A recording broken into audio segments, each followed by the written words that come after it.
গণনা কেন্দ্র যেন দুর্গ। আরও ১৬৫ কাউন্টিং পর্যবেক্ষক ও ৭৭ পুলিশ অবজারভার নিয়োগ কমিশনের। পরিবর্তন নাকি প্রত্যাবর্তন? দেশের নজর বাংলায়। সেই গণনা পর্বে যাতে কোনো গণ্ডগোল না হয় সেই লক্ষ্যেই অবজারভার নিয়োগের সিদ্ধান্ত কমিশনের। গণনার মাঝে বাকি আর একদিন। ৭৭টি গণনা কেন্দ্রে কড়া নিরাপত্তা বলয় তৈরি করেছে কমিশন। এবার গণনা পর্ব শান্তিপূর্ণভাবে মেটাতে ১৬৫ জন কাউন্টিং অবজারভার নিয়োগ করল নির্বাচন কমিশন।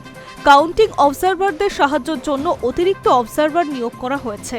সঙ্গে আরও ৭৭ জন পুলিশ অবজারভার নিয়োগের সিদ্ধান্ত নিয়েছে নির্বাচন কমিশন। গণনা কেন্দ্রগুলিতে আইন শৃঙ্খলা বজায় রাখা, পুরো প্রক্রিয়া যাতে নিরাপদ, শান্তিপূর্ণ, ভয়মুক্ত সম্পন্ন করা যায় সেই লক্ষ্যেই আবারও অবজারভার নিয়োগ করছে নির্বাচন কমিশন। পুলিশ অবজারভাররা গণনা কেন্দ্রের বাইরে নিরাপত্তা ও আইন শৃঙ্খলা দেখভাল করবেন। তবে তারা গণনার দিন কোনোভাবেই গণনা কক্ষে প্রবেশ করতে পারবেন না, এমনটাই জানালো কমিশন।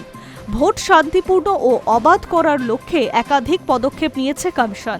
ভোট পর্ব বিক্ষিপ্ত অশান্তি ছাড়া শান্তিতেই মিটেছে। এবার গণনার পালা। পরিবর্তন নাকি প্রত্যাবর্তন? দেশের নজর বাংলায়। সেই গণনা পর্বে যাতে কোনো গণ্ডগোল না হয় সেই লক্ষ্যেই অবজারভার নিয়োগের সিদ্ধান্ত কমিশনের। সংবিধানের অনুচ্ছেদ ৩২৪ ও প্রাসঙ্গিক আইনের অধীনে এই নিয়োগ করা হয়েছে বলে জানিয়েছে কমিশন। যেসব বিধানসভা কেন্দ্রে একাধিক গণনা কক্ষ রয়েছে সেখানে কাউন্টিং অবজারভারদের সাহায্যে অতিরিক্ত অবজারভার নিয়োগ করা হয়েছে। অন্যদিকে পুলিশ অবজারভার গণনা কেন্দ্রের বাইরে নিরাপত্তা ও আইন শৃঙ্খলা দেখভাল করবেন। তারা গণনার দিন কোনোভাবে গণনা কক্ষে যেতে পারবেন না। তাছাড়া কমিশন আগেই জানিয়েছে কিউআর কোড যুক্ত আই কার্ড যাদের থাকবে তারাই গণনা কেন্দ্রে প্রবেশ করতে পারবে। এবার জানানো হয়েছে কেন্দ্রের ভিতরে মোবাইল ফোন নিয়ে যাওয়া যাবে না।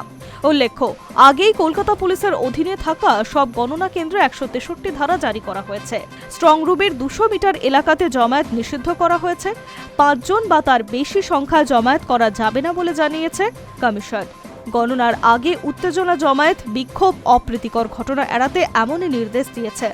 আইন অমান্য করলে সংশ্লিষ্ট ব্যক্তির বিরুদ্ধে আইনানুগ ব্যবস্থা নেওয়া হবে, জানালো কমিশন। High news network.